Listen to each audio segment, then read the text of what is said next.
শবে কদরের কোনো আমল আছে কিনা? শবে কদরের আমল আছে ভাই। শবে কদরের সব ধরনের ইবাদতই করার চেষ্টা করতে হবে সাধ্য অনুযায়ী, যেগুলো করা সম্ভব হয়। বিশেষ করে কোরআন তেলাওয়াত করা, দুই রাকাত করে লম্বা কেরাত, লম্বা রুকু সিজদা দিয়ে যতটুকু পারেন নফল নামাজ পড়বেন।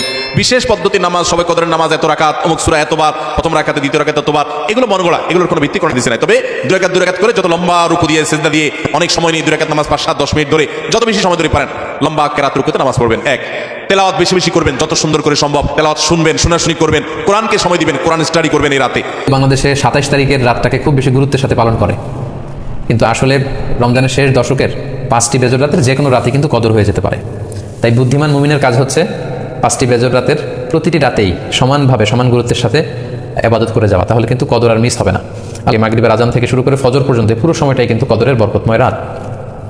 এবং যখন কদরের রাত আসতো আল্লাহ রাসূল সাল্লাল্লাহু আলাইহি ওয়াসাল্লাম ইবাদতে খুব বেশি নিমগ্ন হয়ে পড়তেন। এবং আল্লাহর হাবিব সাল্লাল্লাহু আলাইহি ওয়াসাল্লাম ইরশাদ করেছেন, যে ব্যক্তি এই কদরের রাতে কিয়ামুল লাইল করবে আল্লাহ তাআলা তার পূর্বের সব গুনাহ মাফ করে দিবে। তাই কদরের রাতে আপনারা বেশি বেশি কিয়াম করুন, দীর্ঘ সময় দাঁড়িয়ে নফল নামাজ পড়ুন, লম্বা সময় দাঁড়িয়ে থাকুন, লম্বা রুকু করুন, লম্বা সিজদা করুন। বক্তব্য দিয়ে রাত জাগছে ঢাকা সাভারে, আশ্চর্য কথা। এটা নাকি রাত জাগা। আপনার পরামর্শ, আমার পরামর্শ মনে আছে, কোরআন মাজিদ মুখস্থ নেই। আজকে জাগার রাত, কি করব?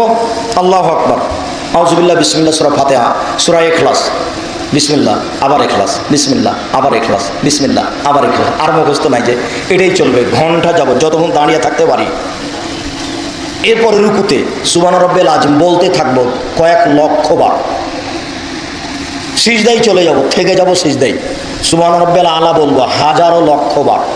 উঠে আসবো, দোয়া পড়বো, আবার সিজদায় যাব, সুবহান রাব্বিল আলা বলবো, আর যদি কিছু না জানি লক্ষ বার বলবো। এ হলো 1 রাকাত, এভাবে আর 1 রাকাত, এ হলো 2 রাকাত, এভাবে আর 2 রাকাত, এ হলো 4 রাকাত। এখন এই ঘরে কেউ ঢুকতে পাবে না, দরজা বন্ধ করা হবে। এখন হবে কান্নাকাটির পালা, হাত তুলে তোবা, ইস্তেগফার, ক্ষমা। আগে ক্ষমা হবে, তারপরে কোনো কথা। ঘন্টা, 1.5 ঘন্টা, 2 ঘন্টা যাবত কান্নাকাটি করার পরে আবার 4 রাকাত এইভাবে শুরু হবে। দেখা যাবে 8 রাকাত সালাত হতে আজানের সময় হয়ে গেছে। 8 রাকাতই আদায় করতে হবে, 2 রাকাত 4 রাকাত পড়ে ঘন্টা যাবত কান্নাকাটি করতে হবে, তার নাম রাত জাগা। 2 ঘন্টা 3 ঘন্টা কান্নাকাটি করতে হবে, দরজা বন্ধ করতে হবে, কেউ যেন ভিতরে আসতে না পারে। ক্ষমা নিতে হবে, তারপরে কোনো কথা। আগে ক্ষমা নিতে হবে, তারপরে কোনো কথা। আগে ক্ষমা করো, তারপরে কোনো কথা। আজকে রাতে তোমার কাছে কেঁদেই ক্ষমা নিব, ক্ষমা নেওয়ার জন্যই বসেছি। ক্ষমা না হলে সকাল হবে না।